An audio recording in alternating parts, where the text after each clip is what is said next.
Assalamualaikum warahmatullahi wabarakatuh. Jumpa lagi bersama saya Pak Musafir. Kali ini kita akan membahas secara singkat suatu materi di bab 2 kelas 12, yakni wirausaha, rekayasa, jasa, profesi, dan profesionalisme. Sebagaimana telah kita ketahui bersama bahwasanya hal yang paling mendasar dari sebuah wirausaha adalah konsep diri atau mengenal diri sendiri, ya, seperti cara pandang Anda terhadap sesuatu, bagaimana Anda menyikapi sesuatu itu, dan bagaimana Anda mencarikan solusi terhadap masalah yang ada. Pun juga Anda harus mengenal karakter atau kepribadian Anda, ya, seperti sikap dan perilaku Anda. Selain itu, Anda juga perlu mengetahui kelebihan, kekurangan, dan kelemahan Anda.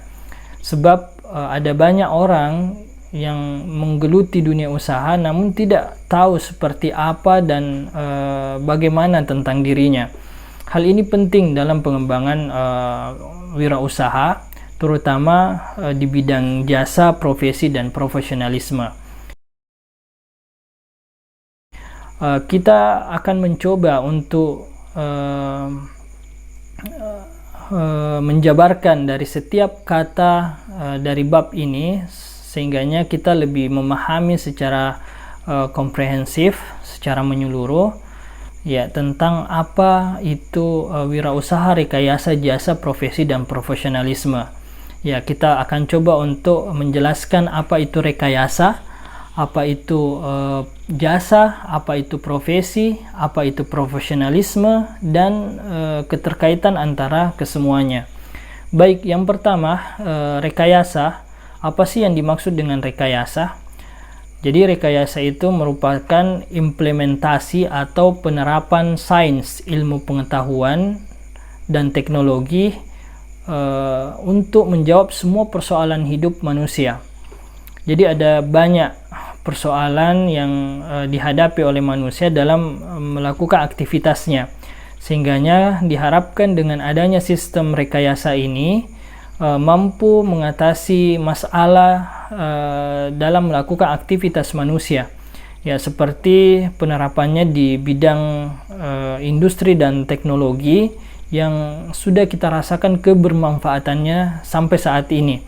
Ya, contoh di bidang industri, kalau dulu kita masih menggunakan tenaga manusia dalam memproduksi sebuah produk, ya, sehingganya agak sulit, agak lama, dan tidak efektif, ya, tidak efisien dan tidak efektif, sehingganya kemudian dipikirkan suatu alat atau produk untuk menciptakan sebuah mesin, menggantikan tenaga manusia yang tadi digantikan oleh mesin, sehingga produk yang diciptakan lebih efisien dan lebih efektif.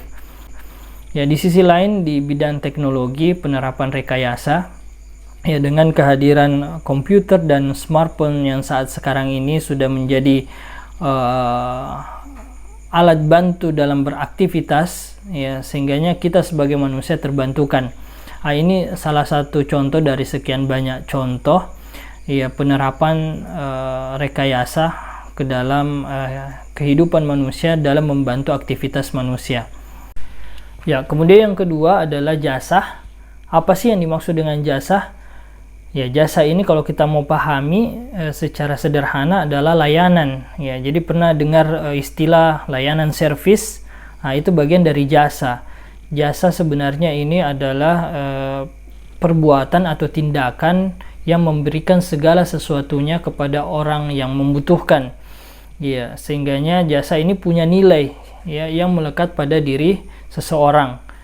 Ya, contoh penyedia jasa layanan ini ada banyak sekali, ya. Pada saat sekarang ini, contoh jasa yang paling banyak dimanfaatkan oleh orang lain adalah jasa pengiriman barang, ya, dimana kita tidak perlu repot lagi untuk mengirim barang kita dari satu tempat ke tempat lain atau dari satu daerah ke daerah lain. Kita cukup memakai jasa penyedia atau jasa pengiriman barang yang sudah banyak saat sekarang ini penyedia jasa pengiriman barang itu. Contoh ya seperti Tiki, JNE, JNT, kantor pos dan lain sebagainya. Jadi mereka ini adalah menyediakan sebuah jasa untuk mengirim barang yang kita punya.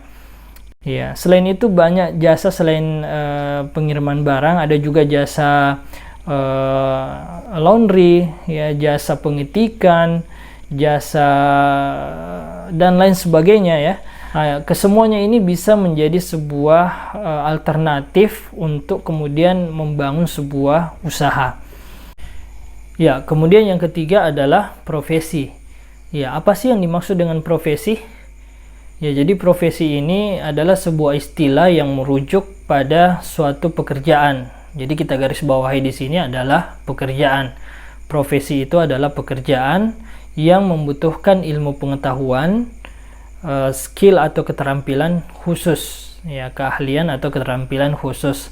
Jadi ada banyak jenis-jenis profesi, ya, diantaranya itu ada yang bergerak di bidang pendidikan, ya, jenis profesi di bidang pendidikan seperti guru, ya, sama seperti saya, dosen, ya, kemudian coach, pelatih, mentor dan lain sebagainya. Ya, ini jenis profesi di bidang pendidikan. Ada juga jenis profesi di bidang kesehatan, ya, seperti dokter, perawat, bidan dan lain sebagainya. Dokter juga terbagi lagi, ada dokter spesialis, ya, ada dokter kandungan, dokter anak, ya, dokter saraf dan lain sebagainya. Nah, ada juga di bidang jenis profesi di bidang pertanian, peternakan, ya, dan lain sebagainya. Juga di bidang teknologi, ya, IT, ya, seperti profesi programmer, orang yang membuat program, ya, desainer dan lain sebagainya. Jadi ada banyak jenis profesi. Ya, jadi profesi ini erat sekali dengan jasa, ya. Sama tadi kalau kita singgung jasa itu bagian dari profesi sebenarnya, karena saya seperti guru, ya. Jadi yang dibayar itu adalah jasa ngajarnya, ya, jasa mengajar atau jasa mendidik. Ya, jadi profesi sekaligus jasa. Ya, kita tawarkan jasa, kemudian itu yang punya nilai. Baik, itu profesi ya. Ya, kemudian yang keempat, profesionalisme. Ya, apa sih yang dimaksud dengan profesionalisme? Ya, jadi profesionalisme adalah sikap, ya, sikap para anggota profesi yang benar-benar menguasai pekerjaannya atau ahli pada bidang pekerjaannya, serta ia mampu bertanggung jawab dan benar-benar atau bersungguh-sungguh dalam pekerjaannya. Ya, jadi untuk menyandang status atau gelar profesionalisme ini tidak sembarang dan tidak mudah. Ya, ini mesti ada pengakuan, ya, biasanya dari badan atau instansi yang mengadakan uji kelayakan bagi seorang profesi.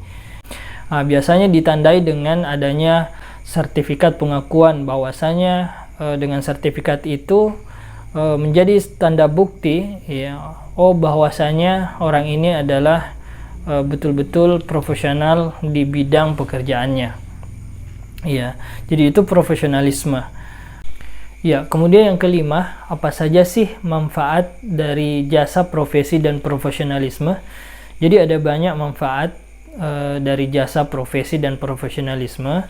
Salah satunya adalah memberikan bantuan atau manfaat bagi seseorang pada suatu bidang tertentu.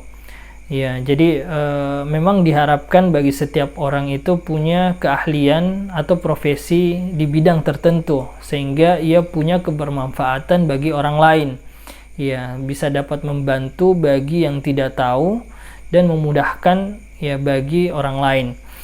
Ya, contoh saya, ya, ahli atau bisa di bidang mengajar.